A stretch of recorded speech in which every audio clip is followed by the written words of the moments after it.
Uh-oh, I hear two voices. Are you both here? We are. Hello, How are you? I'm fine, Garo. I am so excited to get to speak with both of you about Space Wars.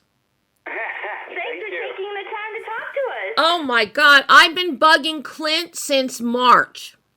Oh, so sweet. He, So you saw the movie back then when they first sent it out? yeah, even I don't even think Clint had made it official to send it out to press yet. And I fell in love with it. This is such a fun movie. And you, my dear Anahit, you steal the film. You steal the show. Oh, how sweet of you. Thank you. And you pronounced my name beautifully. I appreciate that. Oh, thank you. Your character of Jackie is what fills this film with heart and humor, and keeps us very grounded in sensibility and matter-of-fact practicability. Yes. Jackie is just, every time you are on screen, you just light up the scene. Oh, bless you. That is nice to hear. That just tickled me to no end. You are perfect to fill in that emotional gap that Michael and Sarah's characters of Kip and Taylor have. Yeah. And you really complete that whole familial idea. And this is a testament, Garo, to this story and to the construct, because this really is, while it's a fun, we've got dad and daughter space cowboys out there in the universe and meeting all the cool monsters with some really cool practical and visual effects happening. It's all about that family connection. Even so much between the characters of Wade and Dykstra. Yep. Yeah. You really got the film. Yeah. I'm so pleased. It always means a lot to a filmmaker when people totally line up with what, we were attempting to do. So thank you. This reminds me, Space Wars reminds me of the Flash Gordon and Buck Rogers serials. Oh, Yep. really? Yeah, 100%, and, Joe wrote a great script, and, this was sort of like the dream project for us. This is the kind of film we've always wanted to make, and, you'd be intimidated by this, some years ago to attempt anything. I mean, it's still insane to try and do a sci-fi adventure on the kind of budget we did. But I was pretty confident we'd be able to pull this off because it was all really designed carefully around, what we could do. And do well. Yeah. Well, and that's just it. That's one thing. The visual effects are so well done. But it's the creatures, the sandworms, the creatures, and a Manx even. My God. Jed Rowen, yeah, he was wonderful as Manx. We love him. Yeah. Visual effects, those were all done by Stephen Clark and Paul Knott. And they work out of England. They tend to work on a lot of asylum movies. But we had a lot of time to work with them on this because, I was in the process of editing the movie. I think I sent them the first 30 minutes of the movie, and the moment they saw it, they're like, "We're on board. We're going to do this." They just loved the Saturday afternoon kind of quality of the movie, and they were like, we always get approached about sci-fi movies and we get excited, and then it's another giant shark movie or something. You know what I mean? But we were doing more of the space movie, and that's something they always wanted to do. So they were very excited, and so easy to work with. Oh, they were fabulous. It was great. What's so exciting about Space Wars is this fills a void for sci-fi fans who like the old, as Michael has said in interviews already, it reminded him of Lost in Space. Yeah. Yep. We don't have anything like that. We go to the extreme with the high gloss, high tech VFX CGI of the Star Wars franchise or the Star Trek franchise, be it on the big or small screen, but we don't really have anything that's in the middle. Exactly. We don't have any. You're totally nailing it. And when I saw Star Wars when I was 7 years old in the theater, yes, it blew me away. I actively loved all the original Star Wars movies. I love the prequels. But the thing is, like, I also loved all those other movies that came out in the aftermath of Star Wars. At the time, critics would dismiss things like Space Hunter, Adventures in the Forbidden Zone, or Krull, or Battle Beyond the Stars, or Stargate. They would just dismiss them as ripoffs.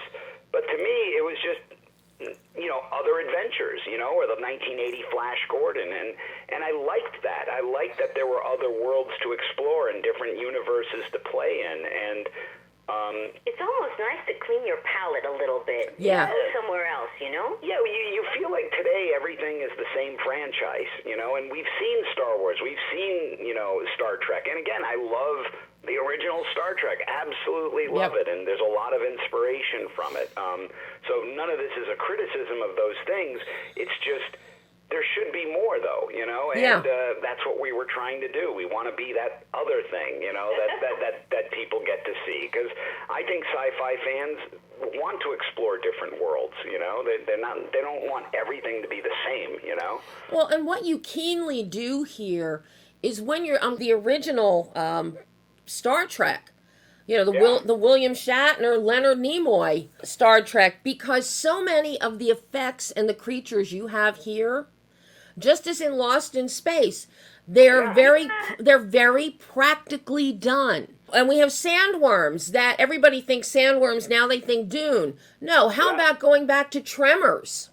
Yeah. Absolutely, yes. That's one of Anahit's favorite movies right there.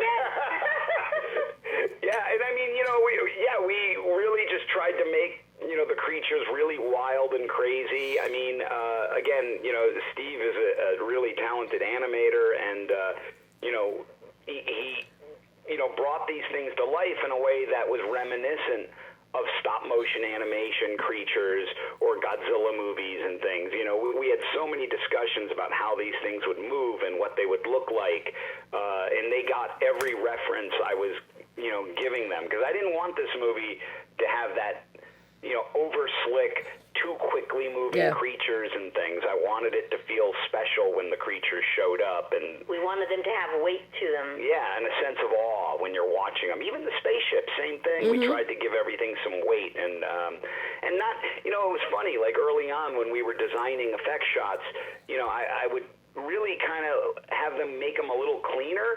Sometimes we would add like light flares and all these other things, and it's just it just seemed to get away from what the aesthetic we wanted. It was a very specific aesthetic. We wanted everything clean, easy to follow, and have weight. Mm-hmm.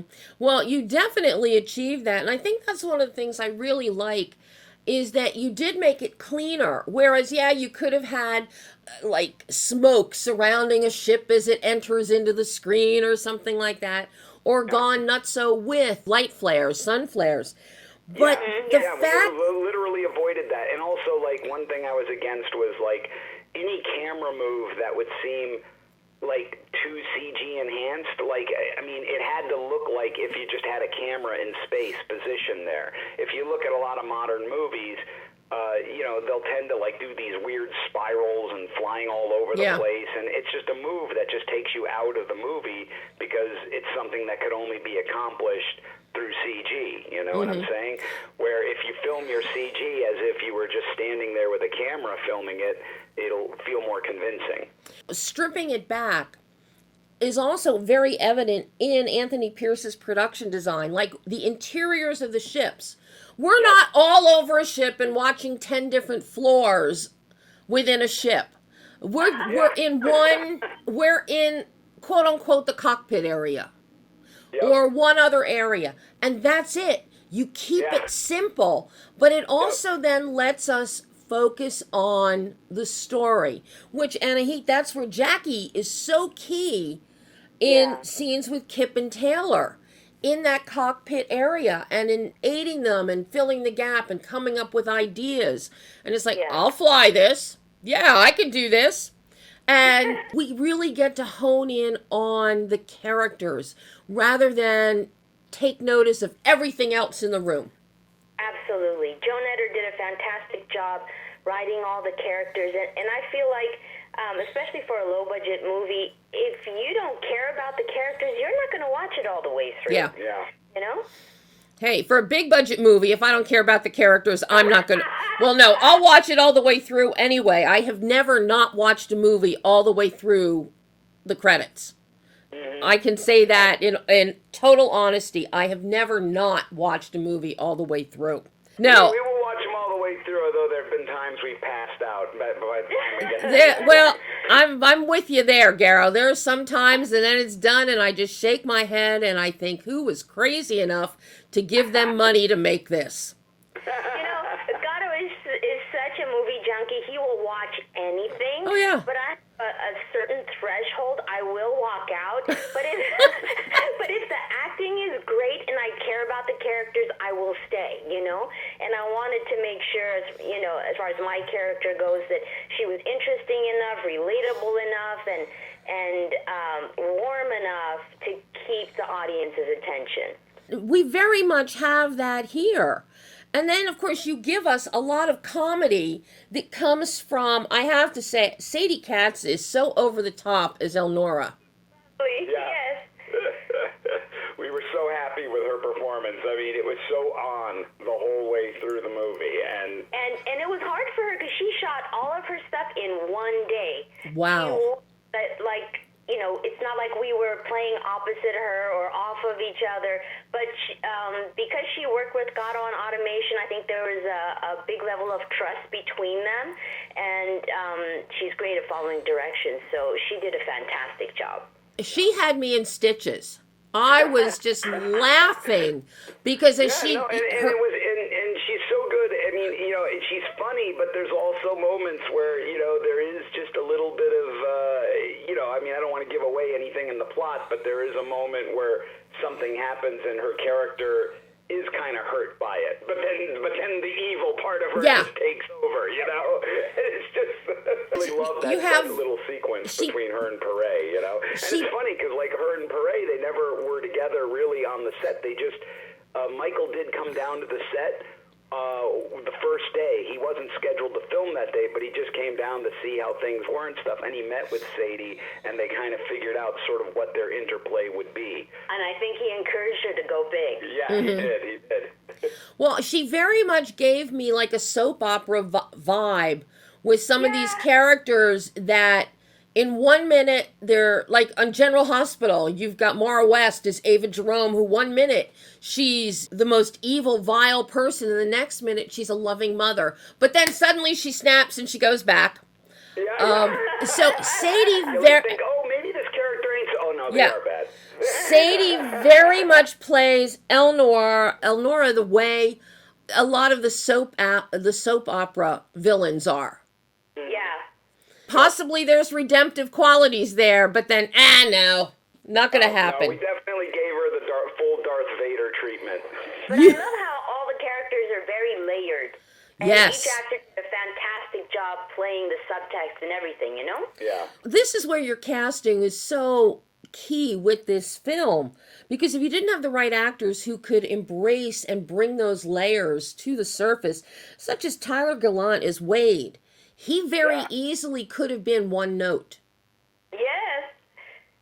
But he's not. He really enjoyed playing that part because, as you know, as someone who watched it, there was a lot to play with in that character. Yes. I mean, and we definitely wanted him to be, he's sort of in the background at the beginning, and if you watch him, you'll notice he's like giving lots of these looks and stuff that kind of give some hints of where we might be going with his character. And then, of course, he bonds with Sarah, and we start to like him a little more as time goes on. And, I'll just leave it there. Yeah. But it's, it was a fun character for him. All of the characters here, and no character, be it a creature or a person or whatever, none are superfluous or extraneous to the story, you utilize all of them very well, integrating them into the story. Yeah, thank you. And you know, you got to do that in a low budget movie like this. I mean, look, you should do it with all movies, Yeah. you know, but especially when you only got so much time to tell your story, so many days to film, you know, everything's got to count. There is nothing that's going to be a waste of time. You know, if you're doing it right, that's the way it's going to be. How do you even approach this? Once, you've got Joe's script in hand, you've had this brilliant idea, you've worked with Joe, Joe's got this fun script. How do you then even approach this from a directorial standpoint? Because knowing that you have things like these great creatures, like sandworms, like Manx, these things that you're going to want to showcase, but do you stop and think, okay, are we going to be able to do it, or do we need to change? I'm curious how you approach this from a directorial standpoint to achieve this vision. There was a lot of pre-planning. We did take our time figuring out a lot of this stuff, and Joe was very instrumental in helping schedule, because his mind is so good with that sort of thing. I mean, I knew what we were capable of doing visually, but it was a matter of, like, how can we schedule all these different parts so we could film it all within the time frame we had, because every set had to be, like, all the scenes inside of Kip's ship would have to be shot first, because that area where we had that set would be later rebuilt and turned into the bad guy's ship. So everything kind of is shot out of order and based around, which set you're going to need when and everything. And as far as the special effects go, it was all sort of, a lot of those were storyboarded and just sort of pre-planned, and also, like, we had to pick models and figure out which models we were going to use, and then those things would determine, what sort of practical effects we would need. We had Jeff Farley build things. I mean, we had him build, like, the alien head, when the mask comes off and you reveal that, and we had the arms to another creature built so that they can be trying to grab Taylor and Wade later. Can I also say, while Garo has a clear vision when he's on set, he also trusts his actors and gives them room to be creative. And Joe was on set as well as the writer, and sometimes that can get kind of sticky, but he was so free in allowing the actors to play with the dialogue. We did some improv, and Garo trusts his actors to bring that special something, and that gave us room to play off of each other and improv a little bit, and I think it made for a warmer set, and some funny things came out of it. And if something wasn't working, we as the actors would work together to make it work. It was a very collaborative effort, and Garo is fantastic in giving his actors room to do that. Like that "don't touch that" sequence. That was something we just came up with on the set, and then of course we made it tie into the ending. It was like a cute bit, that helped show sort of a building relationship there between Michael and Anahit's character. Yeah. Now, how difficult was it to cast this film? Well, it just like, when we did automation, we knew a lot of the actors that we were going to use on that film right away. So the parts were kind of written for the actors. That was for a lot of them. And I thought it worked out great. So it was a very similar situation here.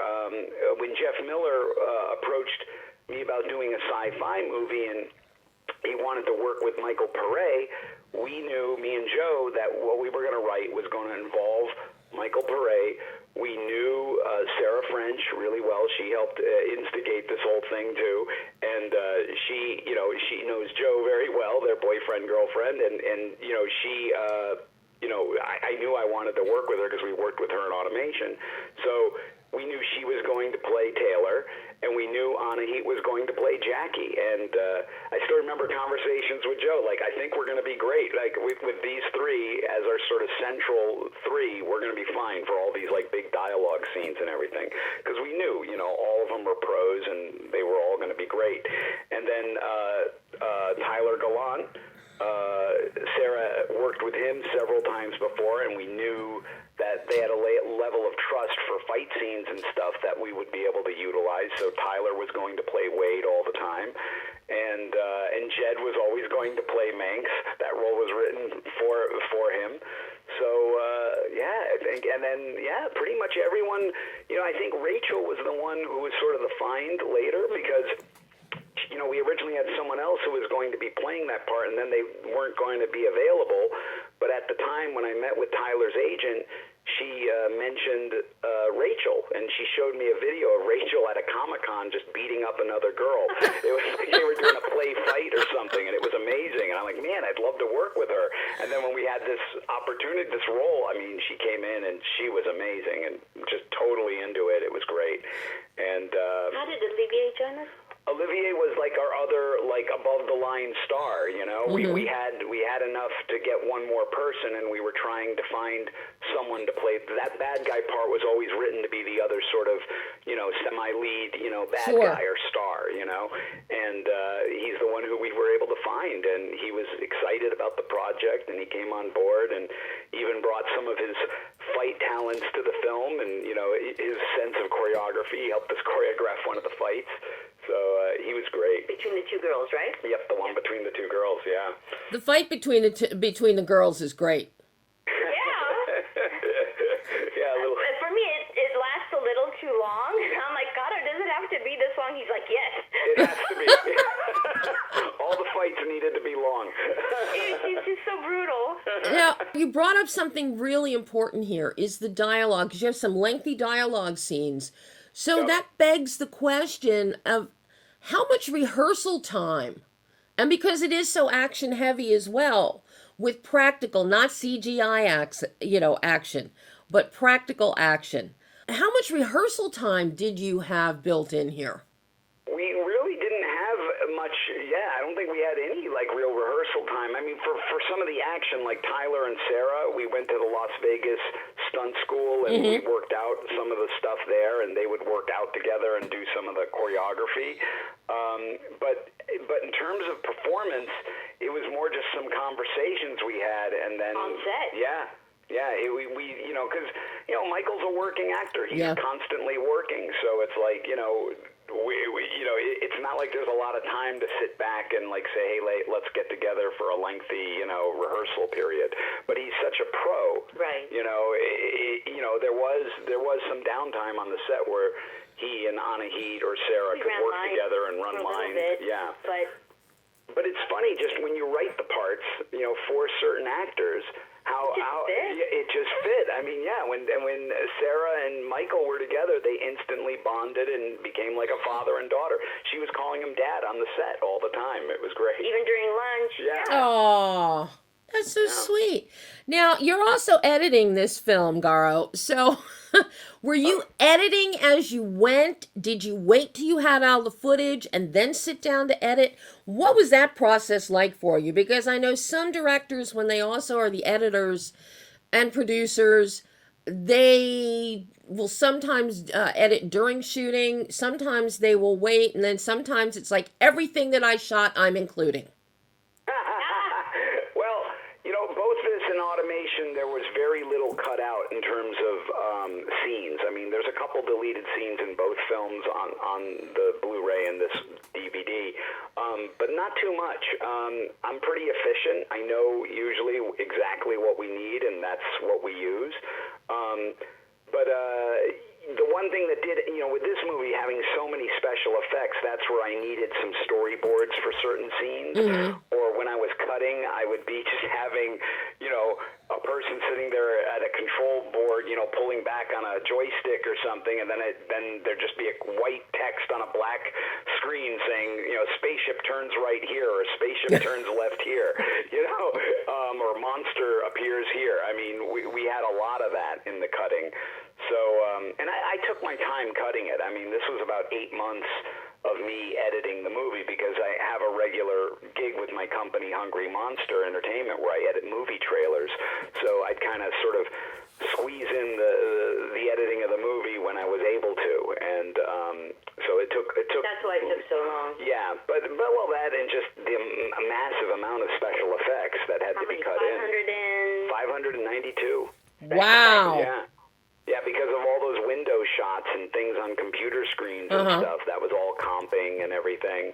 And yeah, so there was definitely a lot going into the editing. The editing's a huge part of, you know, my movies. I mean, you know, that's my original background is as an editor. I mean, I've always wanted to make movies, and I made short films and things like that, but bringing the intensity and being able to juggle a bunch of scenes and keeping things coherent and constantly moving, that's really my specialty. And, you know, and finding the emotional center of a scene, you know. It's not just what the dialogue is that the people are saying, but it's, you know, what you're seeing, the connection in their eyes, their reactions to things and stuff. That's how you create moments, you know. Yeah, so basically he'd lock himself in his office and work for 8 hours, calm me down, we'd go over the scene, and I'd comment on what worked and what didn't, and how we can shorten it and make it tighter and all this kind of stuff. And then once his 8-hour day was over, he'd do his trailer work.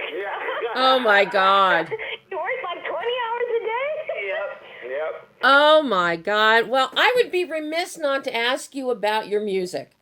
Because the music is a very... You. I mean, Joel Christian Goffin's incredible, isn't he? Absolutely wonderful and so perfect for this film. We get the vibe and the essence. We hear the drama. We don't get the cheesiness that one might expect. Yeah, it's a big score. I told him, you know, he's one of the first people I talked to when we decided to do this film, because I loved his score. He did music for Automation, too. Yeah, and it was great. And when I told him about this, because when he did Automation, he only had 4 weeks. I called him, this is about a year before we even began filming, like a year and a half. And I said, we're going to do a space epic, you know? I want music that sounds like Elmer Bernstein meets, you know, James Horner or John Williams. And he's like, okay. You know, and then a couple hours later, he texted me a piece of music, and it had this like epic theme, and I'm like, that's the music. And I was carrying around that music when we'd have our meetings, saying, this is what the score is going to sound like. And it was that big march that you hear at the beginning when they fly off into space after the opening action scene. And yeah, I had him layer that theme throughout, and we worked together a lot on that, because again, I'm very big on themes. Every character has a theme in the movie. If you notice, a lot of modern movies don't use themes that much. Yeah, it always disappoints me when we don't have character motifs.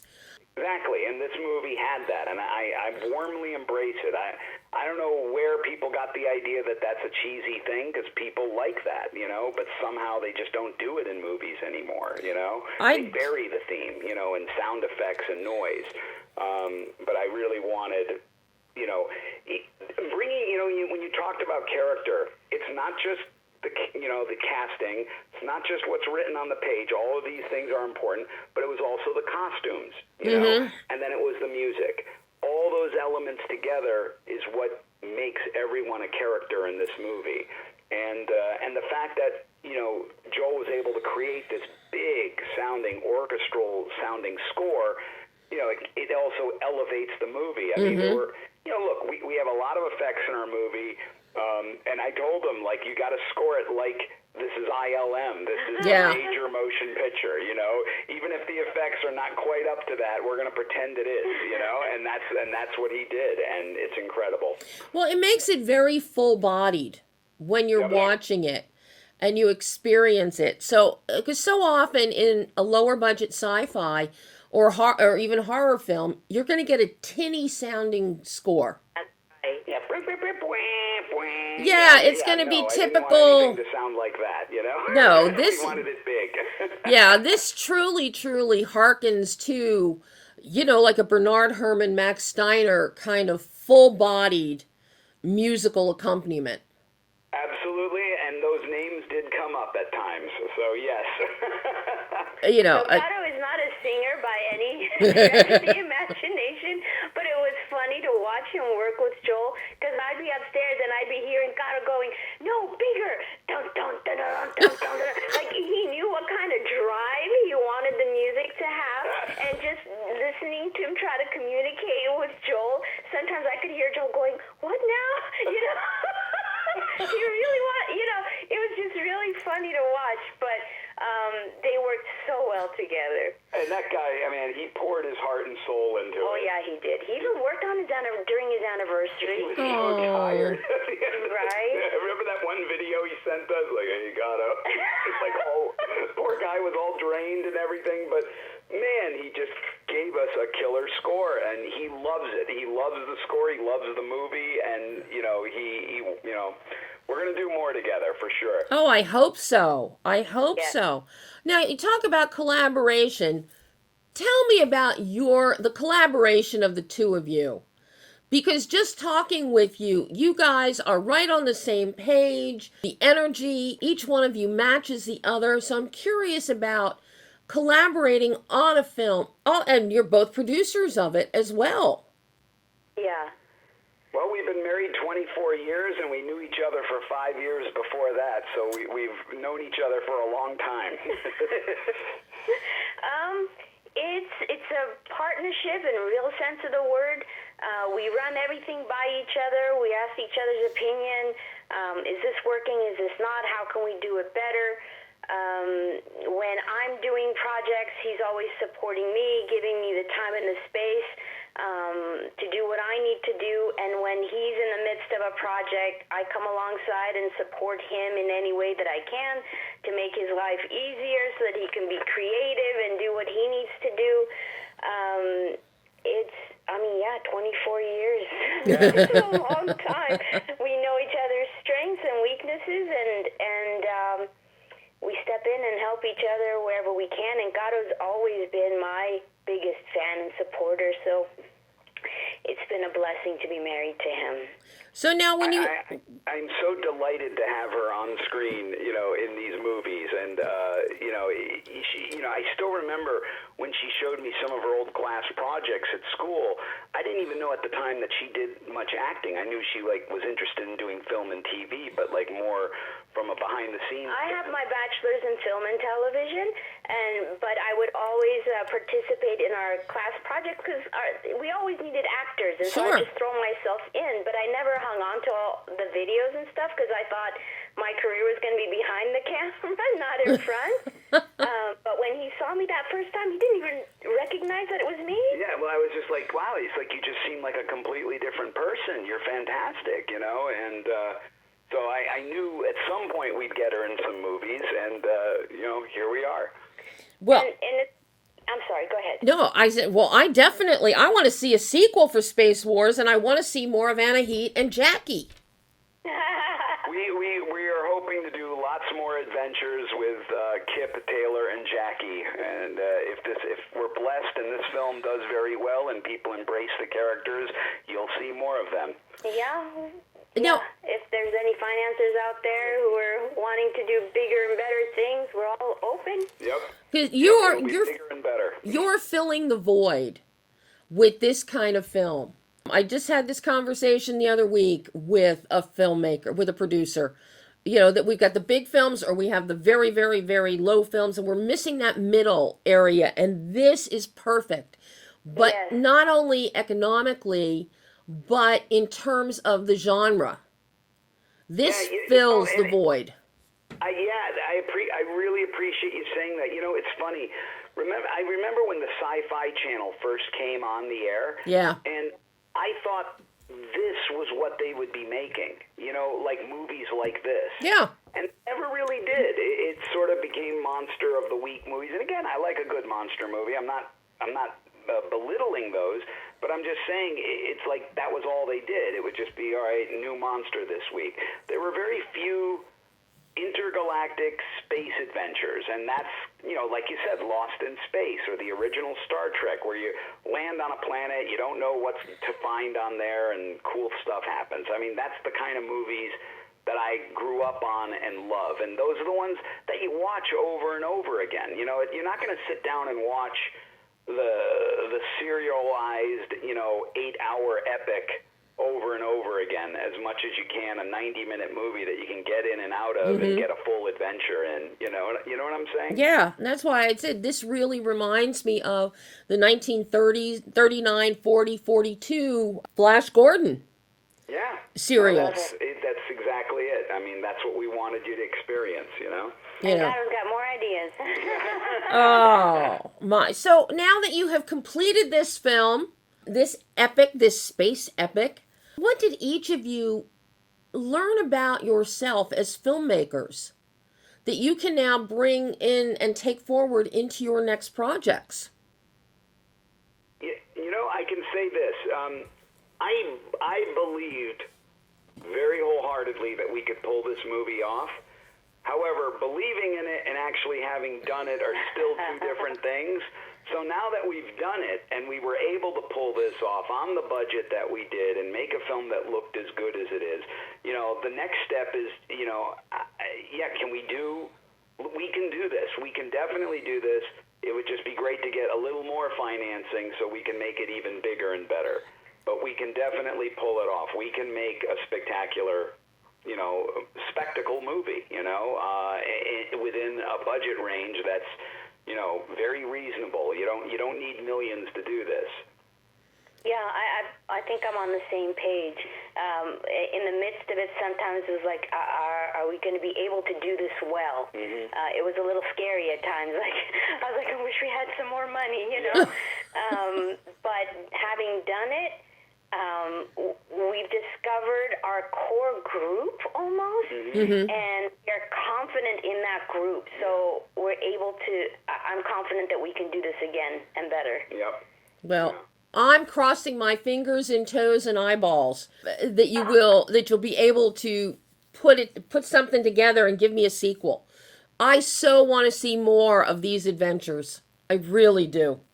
Oh, Debbie, thank you so much. Thank you. Well, we all do, and we have a great team, and Evil Ted's ready to build more cool props for us again, and you know, I think he built all those chairs and light panels and things like that you see in the movie. Oh, and, very lovely. Yeah, and we had also Michael Sue's beautiful cinematography there, all those nice moving cameras, and you know, I think we created something special here. Yeah. I think you did. Well, I can't thank both of you enough for taking time to talk with me about Space Wars. I hope we get to do this again in the future. Oh, yes. Absolutely, would love it. Thank you so much, Oh. Debbie. Really, really appreciate it. Thank you guys so much, and you go have a wonderful weekend. It's almost the weekend. Yay! Thanks. Thank you. Same to you. Okay. Bye-bye, guys.